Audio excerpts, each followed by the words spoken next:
គមន៍មកកាន់ការឲ្យតម្រុយឆ្នោតខ្មែរលេខល្អច្បាស់របស់ Channel Admin ថ្ងៃនេះ Admin មានលេខល្អៗសម្រាប់ចែកជូនដល់ពុកម៉ែបងប្អូនយកទៅផ្សងសំណាងសម្រាប់ឆ្នោតខ្មែរថ្ងៃទី1 ខែមករាឆ្នាំ 2025 មុននឹងឈានដល់ការឲ្យតម្រុយឆ្នោតនាងខ្ញុំសូមចិត្តពុកម៉ែបងប្អូនមេត្តាជួយ Like Subscribe Comment និងដាក់សញ្ញាកណ្ដឹងឲ្យ Admin ម្នាក់មួយផងដើម្បីជាការលើកទឹកចិត្តក៏ដូចជាដើម្បីតាមដានវីដេអូតម្រុយឆ្នោតថ្មីៗផងដែរឥឡូវកុំឲ្យខាតពេលយូរតោះយើងទៅតាមដានតម្រុយឆ្នោតខ្មែរទាំងអស់គ្នាចំពោះឆ្នោតពីរលេខគឺមានលេខ49 99និង09សម្រាប់ ABCD ចំពោះឆ្នោត3លេខគឺមានលេខ248គុណ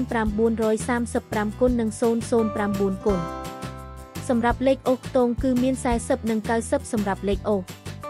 ចាស់ឥឡូវនេះវីដេអូតម្រុយឆ្នោតរបស់ Admin គឺបានដល់ទីបញ្ចប់ហើយនាងខ្ញុំសូមជូនពរពុកម៉ែបងប្អូនដែលបានយកតម្រុយឆ្នោត Admin យកទៅផ្សងសំណាងជូនពរឲ្យហេងៗគ្រប់គ្នាចាក់ត្រូវគ្រប់គ្នាជម្រាបលាជួបគ្នាថ្ងៃស្អែកបន្តទៀត